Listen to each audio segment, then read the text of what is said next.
E vamos lá, a partir de agora você conta comigo, eu conto com você e nós vamos contar com a UEL FM 107,9 aqui no Somando, o nosso clube de matemática, mas também é clube de ciências, clube de curiosidades.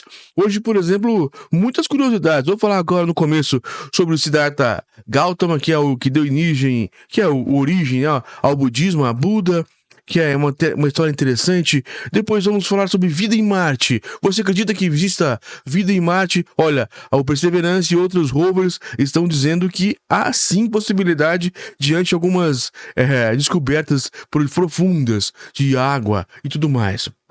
E no final, eu vou falar sobre como o cérebro se comporta diante da doença. O nosso cérebro simplesmente ele entra em modo defensivo para ajudar todo o corpo. E é muito interessante. O Somando, nosso clube de matemática, você já entrou nos sites, nas redes sociais da UEL FM, @UEL FM, tanto no Facebook, tanto no Instagram. Você entrou, clicou, curtiu, segue lá esse pessoal que tem muita postagem interessante aqui da UEL FM, dos mais variados programas que temos nessa grande rádio FM de Londrina, da Universidade Estadual de Londrina. Então vamos lá falar sobre Siddhartha Gautama, o príncipe iluminado que se tornou o primeiro Buda. Como que isso funcionou? Personagens históricos muito antigos costumam ter biografias misturadas a episódios lendários. No caso de figuras religiosas, essa confusão entre verdade e mito é ainda mais intensa. Isso torna muito mais difícil precisar o que é de fato e o que é fantasia na vida de Siddhartha Gautama, aquele que é considerado o primeiro Buda. A começar pela época em que viveu, não há consenso, mas muitos acreditam que Gautama tenha nascido em 563 a.C. e morrido aos 80 anos, em 483 a.C. O budismo, religião baseada em seus ensinamentos, tem cerca de 500 milhões de seguidores em todo o mundo. No Brasil são 250 mil, segundo dados do Instituto Brasileiro de Geografia e Estatística, o que é o IBGE. Gautama teria sido um príncipe de uma região indiana, hoje parte do Nepal. Depois de uma vida de privilégios, ele teria renunciado ao trono e se dedicado a uma vida frugal. Simples, no caso. Segundo a tradição, ele foi motivado por sinais. Um dia, ele saiu pela primeira vez do palácio onde vivia e viu o que chamamos de os 4 sinais. Um homem velho, um homem doente, um cadáver e um asceta meditando. Diz a BBC News Brasil a monja Tenzin Kuzang, residente no Centro de Estudos do Budismo Tibetano Xiu-Lao, no Rio de Janeiro. A história de vida e ensinamentos atribuídos a Siddhartha Gautama chegaram aos tempos atuais porque foram repassados por tradições oral por 4 séculos e então escritos. Preste atenção. Há ainda versões desses textos, sendo os mais antigos um poema épico escrito por volta de 2 a.C. São narrativas que se atêm mais ao pensamento budista, mas também trazem uma vida recheada por acontecimentos miraculosos também. Todos os budistas buscam a iluminação como Buda, apontua a jornalista Peggy Flattsteak, membro fundador da Associação Internacional de Jornalistas de Religião, em seu livro A Word of Faith, um livro de fé em tradução livre. Os primeiros anos de Buda foi assim, ó. Tudo indica que Gautama tenha nascido em Lumbini, na atual Nepal, e possivelmente foi criado em Kapilavastu, que era a capital do seu clã, onde reinava seu pai. A Índia antiga era um amontoado de principados, reinos, repúblicas e toda sorte de cidades-estados.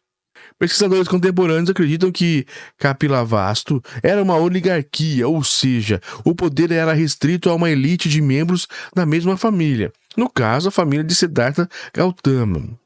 Nas escrituras antigas, conta-se que ele nasceu em Lumbini, como eu estava dizendo, porque era a tradição que as mulheres fossem para a terra de seus pais para darem à luz. Sua mãe, contudo, não conseguiu chegar ao fim da viagem e precisou parar nesse vilarejo. O parto teria ocorrido sob uma árvore. O garoto Siddhartha Gautama foi educado por sua tia, irmã mais nova da sua mãe, e por tradição estava reservado a ele o posto de governante da religião, em futura substituição a seu pai. A família temia pelo seu destino e, conforme relatos, fazia de tudo para proteger a criança dos ensinamentos religiosos e do contato com o sofrimento humano. Ele era muito protegido e amado pela família. Vivia feliz no palácio, só cercado de coisas bonitas, prazerosas. Totalmente protegido dentro dos limites do palácio, conta Kumseng. Aos 16 anos, casou-se com uma prima, num matrimônio arranjado por seu pai. Viveu nessa rotina palaciana até os 29 anos. Os sinais do caminho do meio. De acordo com os textos antigos, o budismo foi movido pelas inquietações que ele decidiu sair do palácio para conhecer o mundo real. Deixou sua casa em busca de sabedoria, de destaque.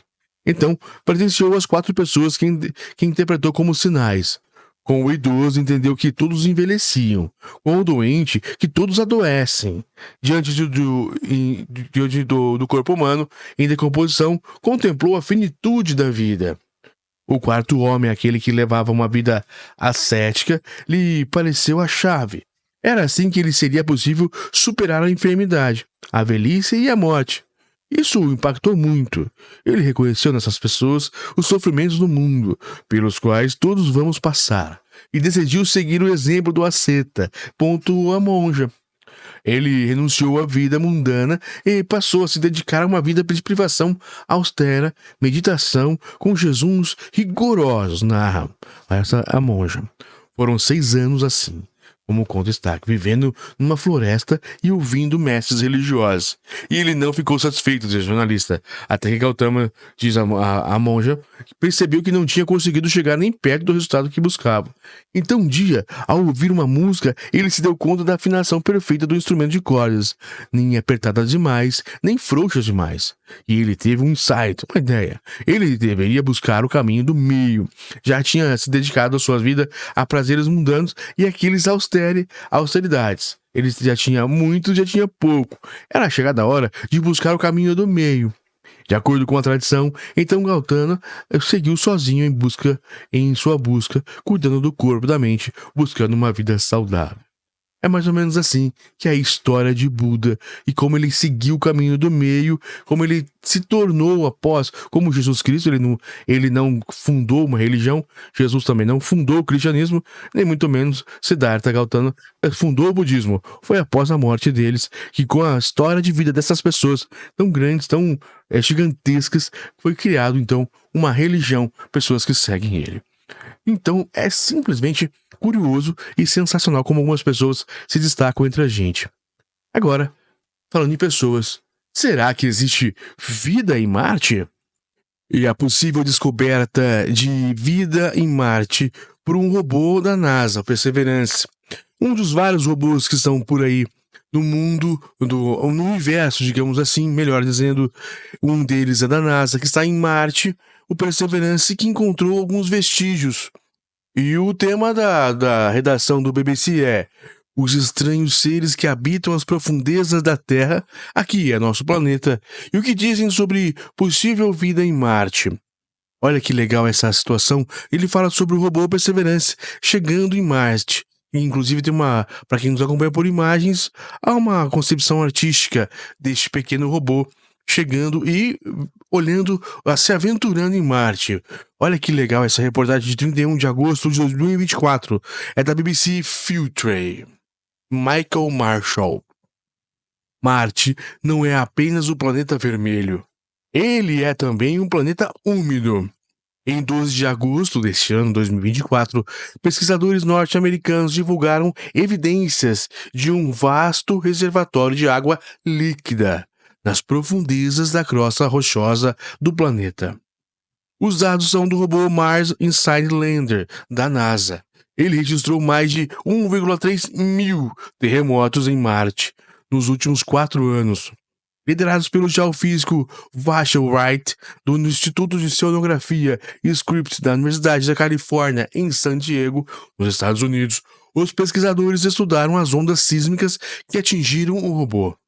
Eles concluíram que elas haviam atravessado camadas de rochas úmidas. Apesar do deserto estéril da superfície de Marte, os dados de Wright sugerem que existem volumes de água consideráveis presos nas rochas entre 11,5 e 20 quilômetros de profundidade no planeta. Se eles estiverem certos, acho que essa é uma reviravolta, declarou a microbióloga do subsolo Karen Lloyd, da Universidade do Sul da Califórnia em Los Angeles, nos Estados Unidos. A água subterrânea em Marte abre a possibilidade da existência de vida nas profundezas do planeta vermelho. As últimas décadas revelaram uma enorme biosfera escondida nas profundezas da Terra. Agora, parece que o mesmo pode existir em Marte. A vida marciana, se existir, pode muito bem ser subterrânea. A biosfera profunda. Por mais de 30 anos, os biólogos acumularam evidências de que a vida resiste às profundezas da Terra. Pesquisadores fizeram perfurações profundas no leito do oceano e nos continentes. Eles encontraram vida em sedimentos enterrados e até mesmo entre camadas e cristais de rochas sólidas. A maior parte desses habitantes da escuridão é formada por micro-organismos unicelulares, especificamente bactérias e archeias.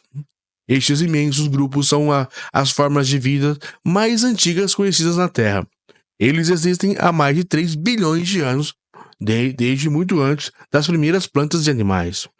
Nos últimos 20 anos, também descobrimos que a biosfera profunda é muito diversa. Existem, na verdade, muitos tipos diferentes de organismos que vivem nas profundezas do subterrâneo, afirma a geobióloga Karen Manganabosco, do Instituto Federal de Tecnologia ETH de Zurique, na Suíça. As bactérias são divididas em grandes grupos chamados filos. Apenas algumas dezenas desses grupos já foram formalmente identificadas, mas se estima que haja 1,3 mil filos. Muitos desses filos podem ser encontrados embaixo da Terra, segundo Maganabosco, mas eles não são distribuídos regularmente. Uma meta-análise de 2023 concluiu que a maioria desses ecossistemas subterrâneos é dominada por 2 filos, o Pseudomonata e os Firmicutes. Os outros tipos de bactérias são muito mais raros, mas incluem filos que nunca haviam sido observados antes. Como o ambiente subterrâneo é escuro como breu, estes micróbios não conseguem energia diretamente da luz do sol, como fazem os organismos fotossintéticos na superfície. O que realmente importa é observar que eles praticamente não dependem do sol, afirma Lloyd. Os micróbios subterrâneos também não reconhecem insumos como nutrientes vindos de cima.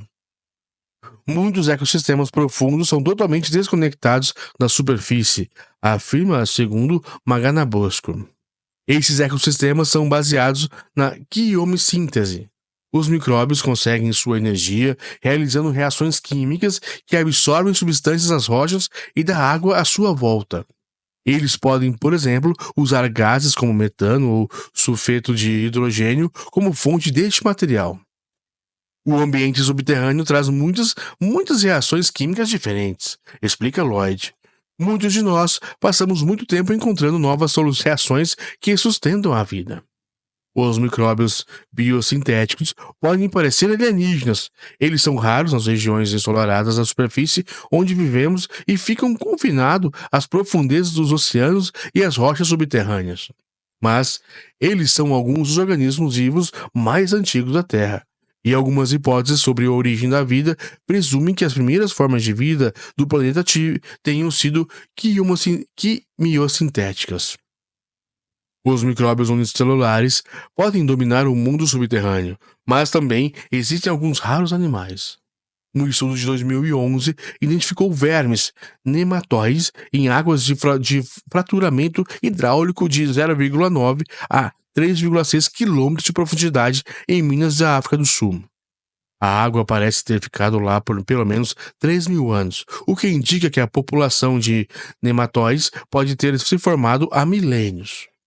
Um estudo posterior de 2015 encontrou plateumintos, aneolídeos e rotifídeos e artrópodes em águas e fissuras a 1,4 quilômetros de profundidade.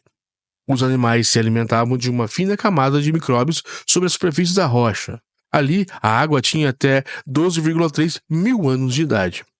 Para nós, as profundezas do subterrâneo parecem um lugar extremamente desafiador para se viver. Em comparação com a superfície, as populações microbianas são escassas, mas existem muitas rochas que podem abrigar vida.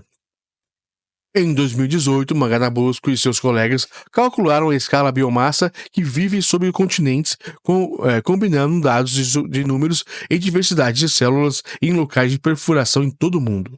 Eles estimaram que cerca de 2 a 6,29 células vivendo embaixo da Terra de continentes da Terra. Em termos de comparação, existem cerca de 10 a 24 estrelas no universo observável. Temos um número imensamente grande de células embaixo dos nossos pés. Segundo o Magalhães, de fato, ele afirma que cerca de 70% de todas as bactérias e archaea da Terra vivem no subterrâneo. Mas ainda não sabemos ao certo até qual profundidade se estende a biosfera. Acredita-se que a vida tenha um limite superior de temperatura, mas não sabemos exatamente qual é. Nada consegue viver na superfície de lava fundida, mas alguns micróbios podem suportar temperaturas surpreendentes. Uma espécie de archaea chamada de Metaphyllus cadlenri, por exemplo, pode sobreviver e se reproduzir a 122 graus Celsius.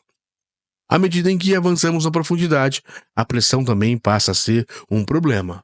E os tipos de rocha também é importante, pois ele afeta as reações químicas que podem ocorrer, portanto, os tipos de micróbios biosintéticos que podem viver ali. Mas eu não posso dar um número que indique qual profundidade pode existir vida, porque ainda não o atingimos. Porque simplesmente não perfuramos até essa profundidade, explica Lloyd. E a profundidade limite pode ser surpreendente. Um estudo de 2017 analisou a amostra de um vulcão de lava e indicou que pode existir vida a 10 quilômetros abaixo do leito do oceano. Parte dessa vida é extremamente lenta. Certamente existem grandes partes no subsolo, principalmente embaixo dos nossos oceanos, onde realmente nada acontece por milhões de anos, segundo Lloyd. Sem novos nutrientes vindos de cima e sem forma de escapar, os micróbios nessas regiões têm muito pouco alimento. Isso significa que eles simplesmente não têm energia necessária para reproduzir ou produzir novas células, explica ela. Por isso, os micróbios reduzem a velocidade de seu metabolismo e ficam quase em estase. Na verdade, é bastante razoável que uma única célula possa viver por mais de milhares de anos ou mais. E é plausível que esse tipo de vida, de dependente de reações químicas entre as rochas e águas, possivelmente com uma velocidade metabólica extremamente lenta, possa ser encontrado em rochas ricas em água existentes no subsolo de Marte. Micróbios marcianos, agora sim o tema principal. Até o momento, mesmo depois de décadas de missões não tripuladas para o planeta vermelho, não existem evidências sólidas ou diretas de vida em Marte. A superfície do planeta é seca e fria, nenhuma câmara flagrou nenhum organismo vivo vagando por ela. Mas locais como cânions oferecem fortes indicações de que Marte já teve água corrente sobre a superfície, bilhões de anos atrás. Parte dessa água provavelmente se perdeu no espaço, mas a equipe de Wright concluiu que boa parte dela já está no subterrâneo. Sabemos que a água é um requisito fundamental para a vida como conhecemos, destaca Karen Lloyd. Por isso, também talvez a superfície de Marte já tenha sido habitável, mas agora resta somente o subsolo. Sempre preferi a noção de vida que estaria enterrada de alguma forma. Com os lentos micróbios que vivem nas profundezas, embaixo dos oceanos da Terra, os micróbios marcianos podem se agarrar à vida, mesmo com poucos nutrientes. O mesmo tipo de processo que acontece no subterrâneo pode acontecer em Marte, destaca Magalhães. A evidência mais sugestiva de vida encontrada até hoje em Marte são as plumas de metano no ar do planeta, que variam conforme as estações. Na Terra, o metano é frequentemente produzido por micro-organismos, de forma que o gás poderia ser subproduto da vida subterrânea, então. Mas Lloyd recomenda cautela. Existem muitos fatores que não relacionados à vida que poderiam gerar plumas de metano, explica ela. Existem também muitos outros obstáculos para a vida no subsolo de Marte. A vida não precisa apenas de água, explica Lloyd. Ela precisa de energia e de um lugar para ficar, ou seja, ela precisa de um habitat. Além, ainda não sabemos se os poros das rochas marcianas são suficientemente grandes para os micróbios. Dessa mesma forma, a composição química das rochas profundas é fundamental, pois elas seriam fontes de energia químicas. Para Magnabosco, a maior incerteza sobre a vida em Marte é se ela surgiu ou não. E como não sabemos como os primeiros seres vivos se formaram a partir do material inanimado, também não sabemos se as condições de Marte em algum dia foram adequadas para o surgimento da vida. Se a vida tiver conseguido se desenvolver em Marte, explica ela, existe uma chance muito grande de que ela ainda sobreviva e permaneça no planeta até hoje. E se a biosfera profunda de Marte realmente existir, como podemos encontrá-la então? A ideia mais óbvia é perfurar o planeta, mas precisaríamos chegar a 10 km de profundidade ou mais. Uma tarefa difícil mesmo na Terra. Como fazer isso em um planeta sem ar para respirar nem água corrente? Para Kara Magnabosco, é muito mais difícil, mas deve ser possível estabelecer evidências que sustentem a existência de vida. A missão Mars Sample Return, planejada pela NASA, pretende trazer rochas marcianas para a Terra. E essas amostras poderão conter traços de vidas. Seria muito útil seguir o metano, acrescenta Lloyd. Atualmente, não sabemos de onde vem esse gás. Se concluirmos que os bolsões de água são associados às plumas de metano, essa seria uma indicação de vida, segundo ela. Por fim, se Marte realmente estiver água no subsolo, poderíamos fazer uso dela. Na Terra, por exemplo, as fontes termais trazem água das profundezas para a superfície. Marte tem vulcões de lama, explica Lloyd. É possível visitar lugares em Marte onde realmente temos amostras do subsolo que foram retiradas e trazidas para a superfície. Podemos ainda precisar de décadas para ter uma resposta definitiva e podemos nos decepcionar com essa resposta. Marte é muito menos ativo que a Terra, tectônica e hidrologicamente falando. Essa condição indica que a vida no planeta vermelho é escassa ou inexistente. Podemos estar procurando vida que não vive há mais de muito tempo, explica Lloyd. E nesse caso, tudo o que poderemos encontrar são evidências fósseis, não organismos vivos. E você acredita em vida em Marte? Você da UEL FM, você da 107,9. Acredita que exista vida fora da Terra extraterrestre? Muito legal. Agora, uma interpretação de um outro artigo. Como o cérebro se comporta quando estamos doentes. É uma matéria da BBC News World que vem lá do Francisco José Esteban Ruiz, do The Conversation. É uma matéria nova, de 3 de setembro de 2024. Ele quer dizer como que o cérebro se comporta quando nós estamos doentes. Isso faz total diferença de como nós nos adaptamos, como que é feito interno. Porque os nossos maiores problemas estão na mente. Às vezes uma pequena doença se torna muito grave dentro da nossa cabeça e a gente acaba ficando até pior. Os sintomas vêm até piores. Por isso que algumas pessoas podem ser assintomáticas ou não. Claro que isso é científico e eu vou fazer a leitura da melhor forma possível, que vem lá do The Conversation. E hoje com o microfone diferente, porque o outro estragou, infelizmente. Esse eu uso apenas quando estou nos estúdios. Vamos então. Quando nos dizem que nós vamos e pegamos uma gripe, a primeira coisa que pensamos são nos sintomas físicos. Dores musculares, tosse e febre. No entanto, o que realmente nos faz sentir mal é o cansaço extremo, a apatia, a irritabilidade e aquela névoa mental que parece que vai permanecer para sempre. Esse conjunto de sintomas é conhecido como o comportamento da doença. E, embora desagradável, tem uma finalidade importante. Olha como é interessante essa matéria. Comportamento de cabeça. Descobriu-se que os sintomas que apresentamos durante uma infecção viral ou bacteriana não são simplesmente efeitos colaterais da doença, mas têm uma função benéfica. Eles permitem que nosso corpo redirecione sua energia para combater os patógenos que nos invadiram. Em outras palavras, nos sentimos mal porque para que possamos ficar bem. Isso realmente é verdade. Nós suamos frio, né? Ficamos mal e aí é o nosso corpo combatendo, tirando energias de alguns locais para colocar em outros. Olha como o corpo humano é sensacional.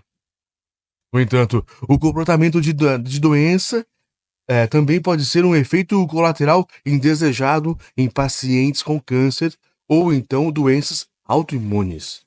Essas doenças são tratadas com medicamentos que incluem moléculas imunológicas conhecidas como interferons. Ou os interferons são produzidos e liberados pelas células do nosso sistema imunológico quando sofremos uma infecção. Mas seu uso terapêutico pode desencadear esses sintomas desagradáveis. A barreira hematoencefálica. Mas como a doença afeta a função cerebral e nosso estado mental? Para tentar responder essa pergunta, devemos primeiro apresentar a barreira hematoencefálica, uma estrutura complexa cuja principal função é proteger as células do cérebro. A barreira hematoencefálica é um sistema de proteção que impede a entrada da maioria dos patógenos e moléculas imunológicas no cérebro. Durante muito tempo, pensou-se que essa barreira também bloqueava os sinais do sistema imunológico. Porém, hoje sabemos da existência de toda uma série de mecanismos que permitem que certos mensageiros atravessem a barreira e influenciem o nosso comportamento. Que dizem os experimentos nos camundongos. Infelizmente ainda usam os camundongos, mas eu acredito que logo a inteligência artificial vai suprir. Em alguns locais do Reino Unido isso já está sendo, os animais não estão sendo mais cobaias. Claro que foi importante num devido momento, mas já é hora de deixar os animaizinhos quietos. E os camundongos, fez uma barreira, fez um gancho, né? O que os camundongos nos dizem? Para esclarecer como uma infecção pode levar ao comportamento de doença, um grupo de pesquisa alemão realizou um estudo no qual expôs camundongos a um vírus que causa patologia breve. A seguir, eles avaliaram os efeitos do patógeno no comportamento, usando um teste padrão para detectar depressão em roedores. Este teste, conhecido como labirinto aquático de Morris, consiste em colocar os animais em um recipiente com água onde devem nadar até encontrar uma plataforma que lhes permitem sair. Em geral, os camundongos saudáveis costumam lutar até conseguir, mas os roedores deprimidos rapidamente desistem e começam a boiar. Aí vem a parte mais interessante. Os camundongos infectados com vírus passam quase o dobro do tempo boiando, sugerindo que o vírus estava alterando seu comportamento, ou seja, quando estavam doentes, ficavam visivelmente deprimidos. Neste estudo, foi detectado que o vírus induzia os camundongos a produzir um tipo de interferon, ou interferon ou a gama, com uma molécula imunológica que, por sua vez, estimula outras moléculas receptoras que estão localizadas em estruturas que fazem parte da barreira hematoencefálica, genética e comportamento de doença. Para determinar esses receptores localizados na barreira hematoencefálica, desencadeavam um comportamento de doença. Os pesquisadores compararam camundongos normais com animais geneticamente modificados que não possuíam esses receptores. Depois, eles ativaram as mesmas respostas imunológicas nos camundongos que os vírus e os submeteram aos testes de flutuação. Neles, os camundongos modificados demoraram aproximadamente 50% menos tempo para encontrar a plataforma que os roedores normais, sugerindo então que os primeiros são muito mais vulneráveis à depressão, pois não carregavam o receptor. O papel da CXCL10 no cérebro. Como já mencionamos, os pesquisadores conseguiram identificar duas partes de um mecanismo que transmite sinais imunológicos por meio da barreira hematoencefálica ou interferon gama e os gama e os receptores que ele estimula. Mas ainda era necessário determinar qual molécula nessa sinalização em cascata causava as alterações no cérebro. Eles descobriram que a resposta ao interferon gama às células dos vasos sanguíneos produzem uma molécula CXCL10. Esse é o nome da célula. A molécula, né? CXCL10. que possui atividade inflamatória conhecida na artrite reumatoide. Quando mediram a atividade elétrica dos neurônios no hipocampo, parte do cérebro que ajuda a formar memórias e também influencia nas nossas emoções, o grupo de pesquisadores descobriu que o CXCL10 alterava as respostas dos neurônios de modo que poderia reduzir a capacidade de aprendizagem dos animais. Assim, eles foram capazes de explicar o a nível celular eletrofisiológico a base do comportamento da doença. Uma explicação importante deste trabalho é que abre portas para encontrar maneiras de deter o comportamento de doença em pacientes com câncer ou doenças autoimunes que recebem tratamentos com interferons. O que está claro, no entanto, é que a sensação de estar doente não é simplesmente um incômodo sem propósito. Os sintomas que apresentamos são uma parte vital da resposta do nosso corpo às infecções, permitindo que o sistema imunológico se concentre no combate aos invasores. E este foi, então, o Somando, nosso clube de matemática desta edição. Bastante coisa, né? Foi muito bom estar com vocês da UEL-FM 107,9. Nos procure nas redes sociais Ronan W. Botelho ou a Ronan Botelho também. E principalmente da UEL-FM, @ UEL-FM, tanto Facebook, tanto Instagram. Você pode curtir e ter acesso a várias situações de cultura, educação e tudo que eles fazem, as postagens, muito legal. Forte abraço a todos, somando o nosso Clube de Matemática.